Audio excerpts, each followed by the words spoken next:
Donned in ISIS black, he confidently carries a long sniper rifle, a bandolier of ammunition. He picks off a tomato to show his skill.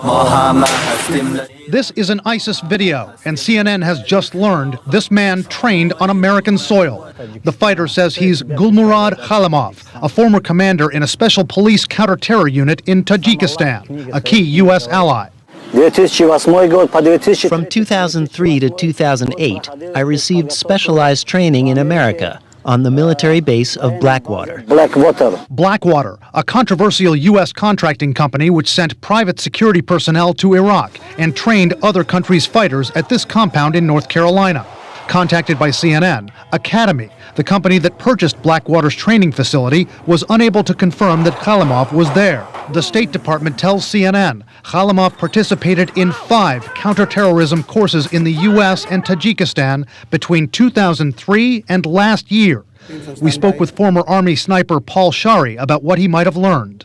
What skills that he would have learned do you think might hurt Allied forces on the battlefield?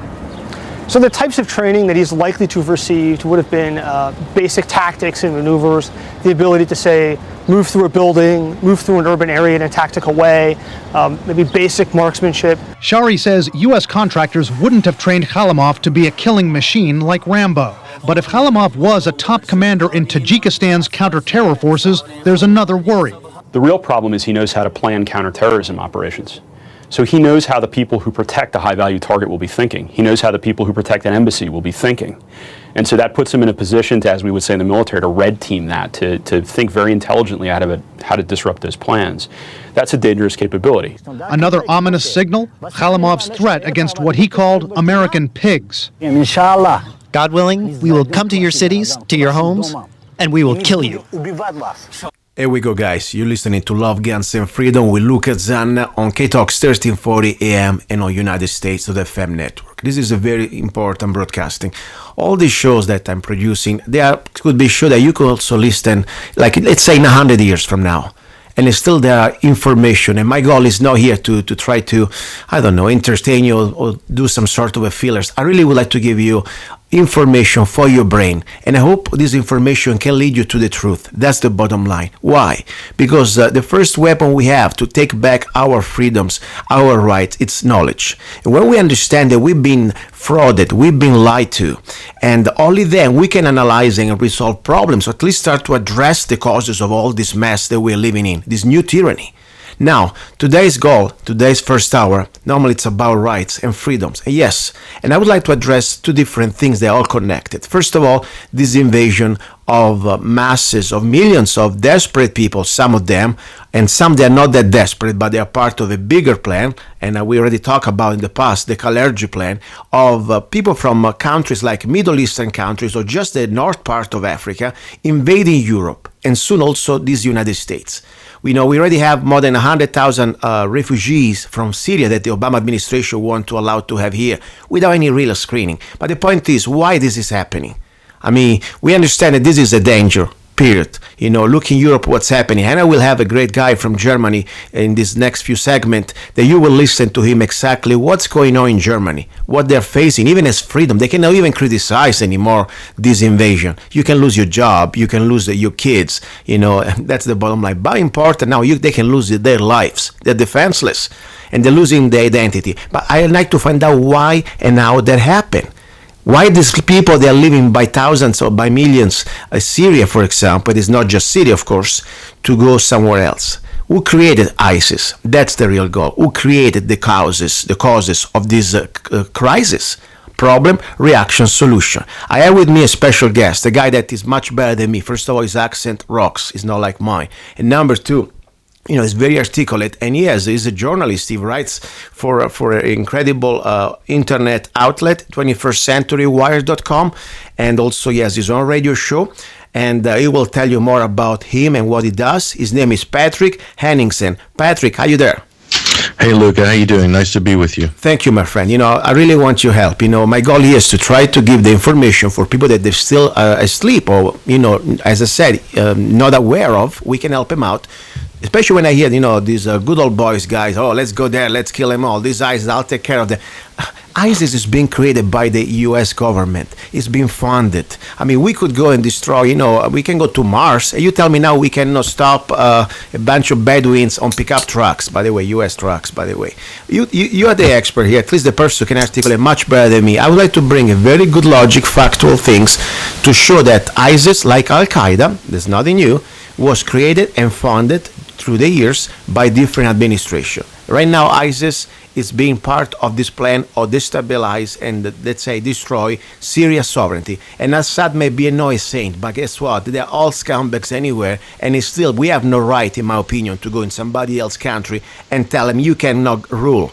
That's their business. What do you think about that, Patrick? I want your opinion about all this. Yeah, first of all, the Japanese pickup trucks, not American. The Toyota is the favorite pickup truck of the jihadist. You're right. You're right. You're very right. There's Toyota, but probably they're sold by some dealers here in America. But go ahead, please. Yeah, no, there's probably some American trucks in there too. But anyway, you're absolutely right, Luca. It's good to have this conversation. I mean, this is a very multi-layered, complex conversation. We could go into deep detail looking into any of the crevices of any of the stories along the timeline here to piece this together.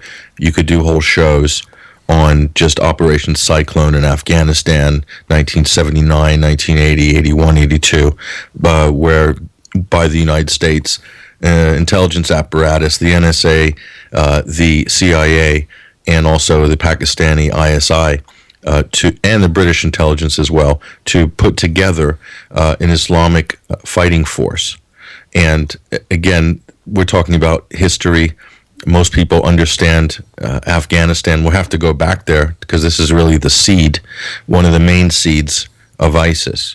And if you have to understand this part of the story and to build on top of it.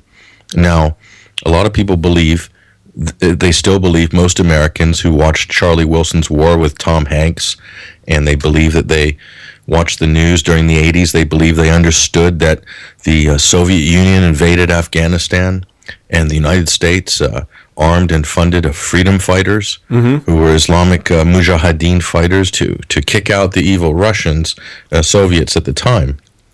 That's only half the story. The story that doesn't get a lot of play is the story which, if you read any of Zbigniew Brzezinski's books, he was intimately involved in Operation Cyclone, in forming and training and funding and deploying the Mujahideen at that time. And he will tell you that it was a strategy of the United States to arm and to back these fighters to attack Soviet forces over the Afghan border, to bait the Soviet Union to come into Afghanistan. Now that's a big part of the story that's left out when the U.S. is retelling it. Let's say again the name, because people sometimes they don't understand. This guy used to work as a State Department, I guess, or at least for the Carter administration, correct? Yeah.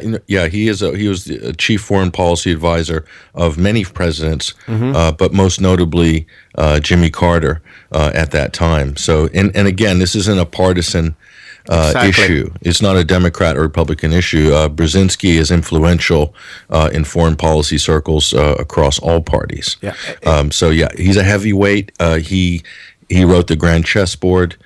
He wrote Between Two Worlds. He is the de facto father of the concept of the technocracy, which a lot of people are talking about now, which is the sort of administrative backbone of the New World Order. Okay, in a conceptual form. Okay. Yeah, it's like a Kissinger, the same level or type of these, let's say, upper management of the New World Order. Like a Kissinger somehow. Absolutely. Yes. Yeah, very intelligent. He himself, to understand as well, Brzezinski is Polish. He was very much influenced by the Second World War. Very anti-Soviet. Mostly because of what he and his family would have experienced in the immediate aftermath of the Second World War, and the sort of Stalin's forces overrunning and keeping Eastern Europe as a kind of satellite empire to the new Soviet Union. Now, specifically, I call it Al-Qaeda, and it's not fun. It's true. I mean, it's been proved that we've been paying them with gold during, even during this foreign Afghan war. The point is, it's now the Al-Qaeda it's our ally, or at least, it's part of with us, that we are fighting ISIS. At the same time, we have proved that even people from let's say, the other party, it doesn't make any difference. Senator McCain, just a few years ago, was there talking and bringing probably bags full of money to these freedom fighters, as used to call them. Then now that we realize that we're all with ISIS. Now we are coming 2014, 2013. This administration is following the directives of the globalists to destabilize and remove out of this country Assad, because they have their reason. Maybe you can give me what you think. Why they want to remove Assad, this administration? What is done so bad that now he needs to go? When Senator Kerry, just a few years ago, before all this new type of change of tune, used to have dinner with his wife and Assad's wife and Assad himself. What's going on now? Why do you want him out? There is not one single reason for this, but there's a collection of reasons. And also, when you analyze and you're looking at these multi-layered, multifaceted situations, these are complex systems. This is the grand chessboard. This is also three-dimensional chess. This is not checkers. So there's 3 or 4 different main thrusts, and behind those you have different parties of interest. And managing this is what the global masterminds believe that they're very good at when they come together in the committees in Bilderberg, or in the Committee of 300, or the Trilateral Commission, or the CFR, or wherever those confabs are, the United Nations, the G20. They believe, the top management class believes, that they can manage chaos. Yeah. Okay. So with regards to Syria, the main reasons are as follows. Now, it's the right wing in America have got it completely wrong, as usual, as well as the left. They all say that, Assad's a brutal dictator and therefore he has to go. And they saying, Christians are being persecuted because of Bashar al-Assad's failure to deal with ISIS. Well, that defies and goes against logic. Yeah. Because ISIS is an external force, which was funded and backed by a combination of the following: United States, Saudi Arabia, the GCC countries, particularly Saudi and Qatar being the leaders there. And also Israel has a hand in the insurgency as well. Israel has an interest in seeing the Assad regime go. You just have to read some of the research papers from the Henry Jackson Society and some of these think tanks to see that they want to eliminate the Syrian Air Force, because Israel sees that as its number one rival for total hegemony in the region. The United States wants to remove, the globalists want to remove Assad because it's a secular nation state. They do not like dealing with real democracies or potential democracies, or secular countries. They like monarchies. They like radical regimes, because they can then paint them as true enemies ideologically and militarily even. Hezbollah is also allied with the Syrian government, who has an Alawite Shiite characteristic to it. Hezbollah is Shiite, Iran is Shiite, Iraq is majority Shiite. The West wants to break the Shiite arc because they see that as a problem in terms of getting their wicked way in the region for time immemorial. So they would like to constantly break this. This gives an opportunity for more warfare. The defense industry then benefits, sells lots of arms and bombs to Saudi Arabia and this great coalition that they've formed, which is really just an outlet for sales of ammunition and arms. That's all it is. Sorry if I interrupt you 1 second only. The American now government, or this administration, thinks that Saddam is such a criminal, okay? Look at the Saudi. We're talking about human rights violation and things like that. This is insane. We should go to war with everybody almost. Honestly, with ourselves, because now we have no more human rights and civil rights in America with the National Defense Authorization Act, indefinite detention. So it's an hypocrisy. But regardless, that Assad also, by the way, in 2012, he banned GMOs in food to preserve the health of human beings. Just to give you a little bit of something, this guy is banning GMO. The people may say, what that has to do now with war? Maybe just another little reason why they want him out. This guy doesn't want to have a private central bank under the control of the IMF. Am I right or wrong? Absolutely. So banking, financial, that's another big factor here.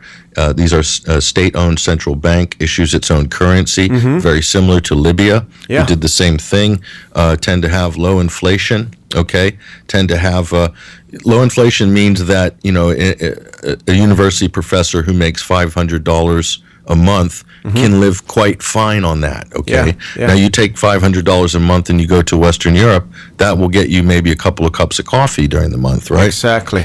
So it's a totally different economic paradigm that countries like Iran, Syria, Iraq potentially are living under. If you're out of the system, although Iraq is into the private central banking orbit now, but Venezuela and some of these countries that happen to be, many of them also left-wing oriented, specifically you're talking about South American countries, very left-wing oriented, big labor unions, Yeah. but state-owned central banks. Iran, it's very easy to paint Iran as the big boogeyman of the region, but the fact of the matter is, the reason Iran has been painted in this way, Iran has been manipulated from the minute it had a chance to have a democratic government in the 1950s. It's been overthrown, manipulated by the British and the Americans to play it like a kind of a Hegelian dialectic. And Saudi Arabia and the GCC countries have a sort of unspoken deal with the West that they will not allow Iran to enter the economic game or the market, because that would mean that the GCC countries would no longer have complete domination. Because with economic success comes political influence. And again, it's the Shiite versus Sunni dialectic, and the West is very good at playing that. Israel has become also good at this as well. There's a lot of manipulation going on between the West and its allies. But they don't want to have. Tyrants hate competition. Yeah. And monarchies hate open markets. They hate competition. Look at Saudi Arabia. What is it? It's a petrol monarchy. There's no, like you said, no one has much in terms of human rights there. You don't hear anybody screaming about that on CNN, because guess what? And you don't hear that on Washington Capitol Hill, because that lobbyist money from Saudi Arabia is going into the pockets of many of our senators, our congressmen.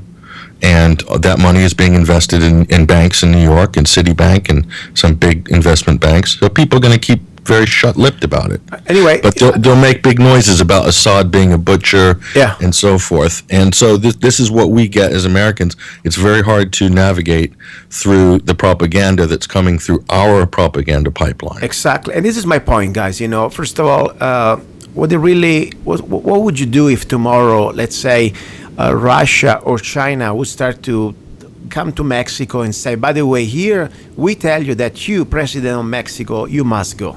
Okay? I mean, next door to us. Seriously, what business do we have to go just cross around the world to remove somebody that has been there? And by the way, it may be not perfect, but guess what? People, they're better off with Assad, like probably they were better off with Saddam, that by the way we put in power, than now, okay, under this crisis that is being orchestrated. Like, for example, think about all these bombings and towns destroyed, and how many civilians died, and the economy destroyed. I mean, this is so sad. We should take care of ourselves, mind our business, and stop going around, especially dropping bombs like there is no tomorrow. And this is coming from Obama, a guy who used to criticize Bush for all these legal wars. But now my point is, back to the quest.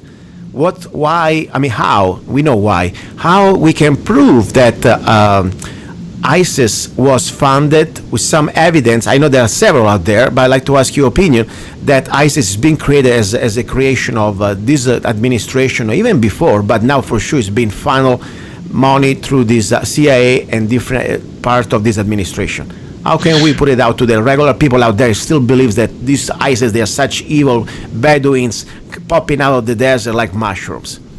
Well, I just look at results, okay? And the results are that these ISIS fighters and al-Nusra fighters, which are basically another brand for Al-Qaeda in Syria and Iraq, that they are using U.S. weapons, they are using U.S. equipment, and Washington will turn around and say, oh, that's a mistake, we didn't mean it to fall into their hands, and I'm going to say, I'm going to call because they know damn well in the game that they're in what the risks are with flooding, doing a fast and furious in Syria, Turkey, and in Iraq. They know what's going to happen. They're experts at it. They are masters of chaos, and also proof positive that the U.S. is backing al-Nusra, which is Al-Qaeda, because right now they are protesting because Russia has come to enter the situation in Syria, has carried out an airstrike, and now they're claiming that they're all upset. Because they're upset in Washington because the enemy which they've created, which they want to manage, is being now threatened by Russia. And by the Syrian government. And this means that the game is up. There's a lot of clandestine activity. Al-Qaeda, al-Nusra, ISIS are infiltrated to the highest levels. If you look at history, all of these terrorist groups, no matter if they're in Europe, with the Red Brigades during Operation Gladio, Al-Qaeda, to the IRA in Britain, they in Ireland, they are infiltrated to the highest level, number 1, 2, 3 in some cases. And the intelligence agencies will tell you behind closed doors that we need to be able to manage these groups because we can't defeat them, so we have our people inside. That is, to me, the biggest fraud of the clandestine foreign policy of the West, which has caused untold wars, untold violence, untold destabilization, and they use it to play a bigger geopolitical game. Right now, that is a game between the United States and Eurasian countries like Russia, like China, for economic dominance over Central Asia and the Middle East, and many of the choke points, the Horn of Africa, shipping points, mineral rights, what you see in Yemen, a perfect, blatant example of this right now, to control the straits of the Horn of Africa. That's what we get from this clandestine policy. And because it happens in the dark, they have the deniability, just like the Iran-Contra. The death squads in Nicaragua are no different than ISIS. It's exactly the same thing. Look at the blueprint, then look at the people who are there present in Iraq when this phenomenon starts. John Negroponte and his protege, Robert Ford. John Negroponte is the architect of the death squad in Central America. You cannot tell me that's a coincidence. No, it's true. And very important, I have something that is out there. It's not even a conspiracy. I'm sure everybody, or at least most of my listeners, are aware of Judicial Watch, a very respectable organization, non-partisan organization. All they do, they go out and try to get documents through Freedom of Information Act to expose government corruption. And this is the document that's not even that new, but the article was posted in 2015, the May 24th. It's called Newly Declassified U.S. Government Documents that they got from Judicial Watch. The West supported the creation of ISIS. And I have the documents on lovegunsfreedom.com. I'll post them today. And they are the original documents directly from the U.S. Defense Intelligence Agency. So this is the point, guys. Now, for all the people out there, former military or rednecks, that you think that these people, the ISIS, they are evil people. Yes, they are.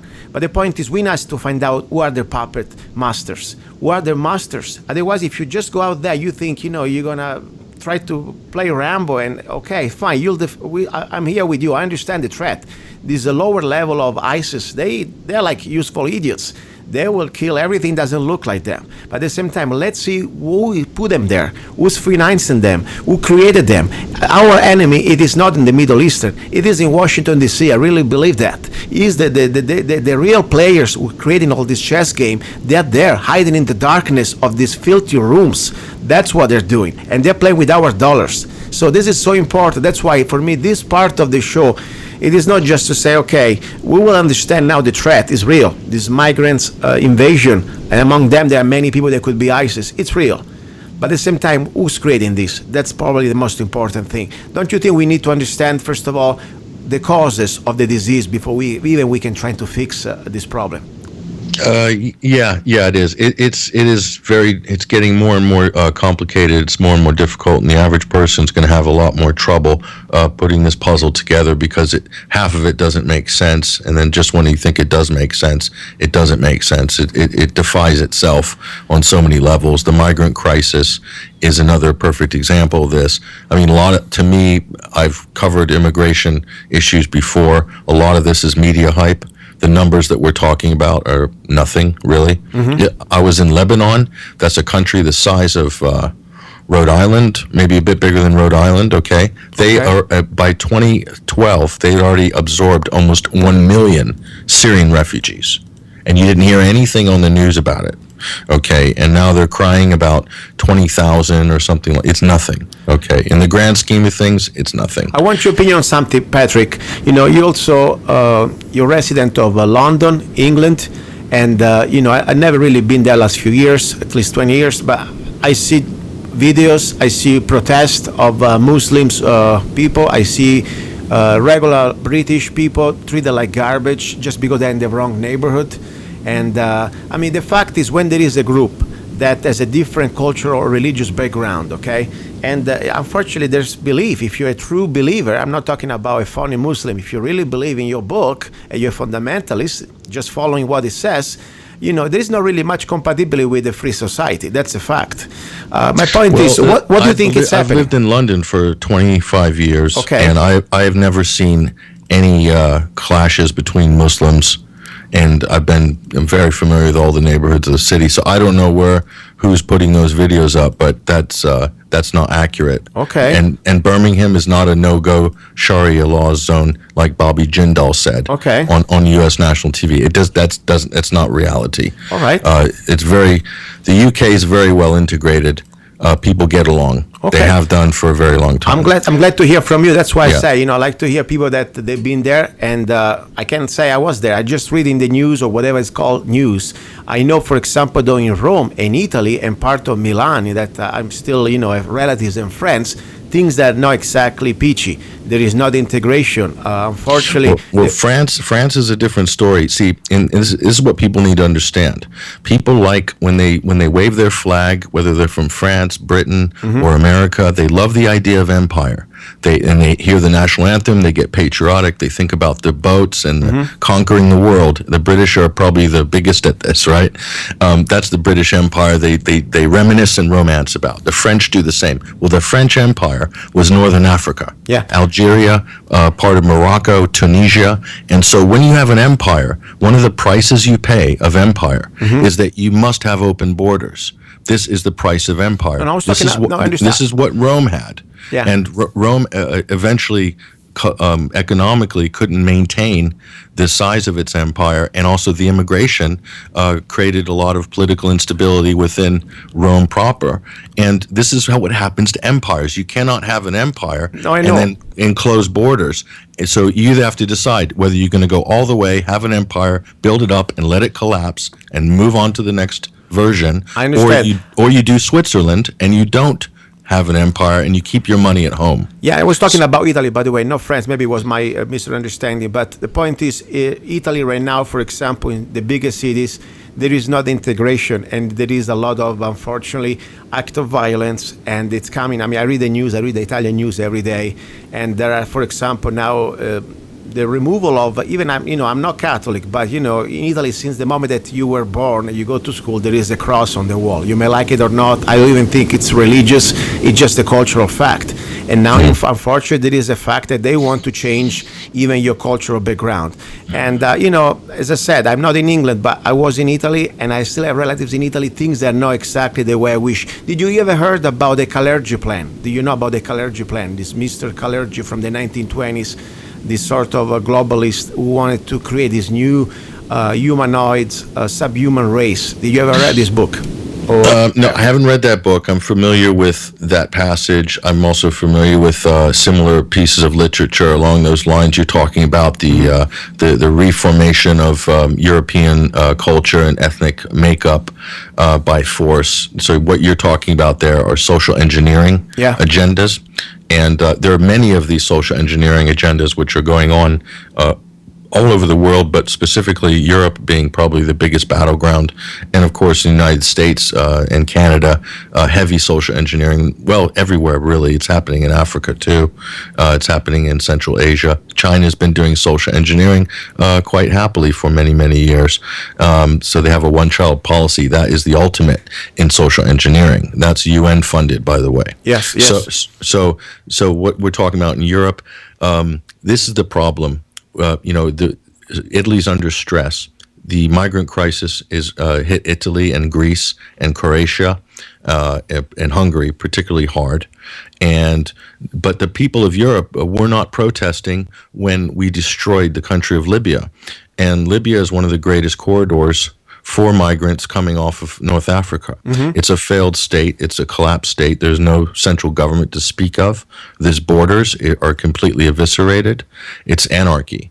And so in that vacuum, if Gaddafi was still ruling or in charge of Libya, you would not see a migrant crisis coming from there. If we did not fund and to support and back the so-called Syrian rebels, who then morphed into other jihadist ISIS-type groups, we would not be having migrants coming from Syria into Turkey and Jordan and Lebanon and into Europe. If we did not occupy and bomb Afghanistan to smithereens for the last 15 years. Yeah, no, I understand. We probably wouldn't have an Afghan migrant crisis. But the other point is, this is European. Europe is an empire.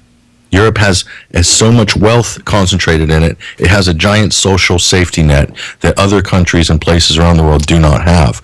So this is, again, one of the prices of empire, and to manage this, you have to have some very intelligent people running the show at the top to manage this properly. And I'm afraid it's very chaotic right now. Geopolitical agendas are clashing, causing more problems to compound, and now it's unmanageable. Patrick, I think, honestly, more than having smart people there, you must have a lot of dumb idiots as people, as citizens that don't want to be involved, because you said the right thing.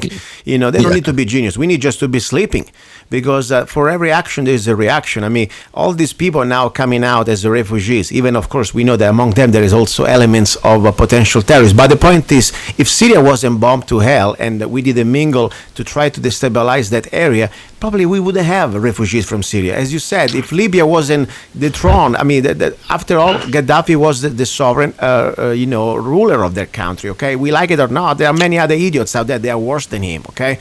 The point is, he was completely, now we think that the United Nations, all they have to do is sit down like the mob and say, okay, now you gotta go. Because we say so, because you don't play game with us, because you don't have a central bank, because maybe you don't want to have these GMO seeds, or maybe you don't want to be part of the new club.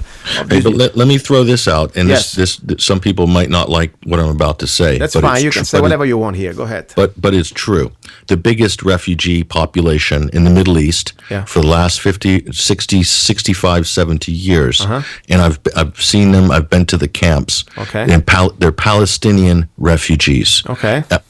I've been to a camp, 200,000 people crammed into the size of a shopping mall, Tempe Marketplace, living there since 1950s, 2-3 generations, no passports, no citizenship, no rights. And they were there because a large group of European settlers came and created the state of Israel, and guess what happened? Refugees, left, right, and center. There's loads in Syria, they're in Jordan, they're in Lebanon, they're in Egypt. They're in occupied Palestine. They're in Gaza, the West Bank. They're in Europe. They're in London. They're in New York. Yeah, they're everywhere. So this is the result of some kind of a colonial expansion. I understand, and that is just a fact. That is a natural result. When you have an action, you have a reaction, and people have to be honest about how these things begin and how they mushroom so quickly. Yeah, and also they have this sort of a logic and philosophy, this globalist order out of chaos. So they create first the chaos, and it seems like chaos, but it's a very organized chaos, like a chess game, as you said, three-dimensional chess game. And then they will give you the order, and that's going to be part of the plan. And by the way, as much as I understand, of course, if you are silent, you're responsible, at least you're part of the problem. At the same time, there are a lot of people, for example, like in Italy, that they have to work 30, 40 years to collect their social security check that's worth nothing, and then when they see coming hundreds of thousands of people that they came there and they can collect welfare and can collect free housing and completely bankrupt even more whatever is already gone, the social welfare system in Italy. That is wrong, by the way. I don't want to be stolen by the government to give to somebody else, but for sure I don't want to start to give it to the rest of the world. Yes, we need to understand the costs. And then, of course, I hope all the European people out there understand that you need to get your government accountable when you start to create these phony proxy wars, and that we have no business to be into it. Listen, I really want to thank you, and I always say, in this show, everything, I want to have everybody. I don't care if we agree 100% or 50% or 20%. The point is, this is very important topics, and we must be free to talk about this thing, like something that normally in part of the Europe you are not free to talk. And I will have next segment now a guy from Germany that probably just for the conversation we are having right now, or like for example the final part of the show today, I have a guest, a caller that he doesn't believe in the Holocaust in the way the books of history say. And I don't need to be here to agree or disagree. I want to just say that everybody has the right to express their opinions. That's the bottom line for me. And nobody's going to jail. Nobody's going to censor anybody here. That's the spirit of the show. That's the spirit of America for me. Patrick, say one more time, please, your website and how people can reach you out. Sure, it's 21stcenturywhy.com, and also I write for a bunch of other publications, the ukcolumn.org, so you can see us there. I'm on Twitter and Facebook, and so we're out and about, and sometimes on RT International. Thank you, Patrick. Don't go away, guys. You're listening to Love, Guns, and Freedom with Luca Zanna.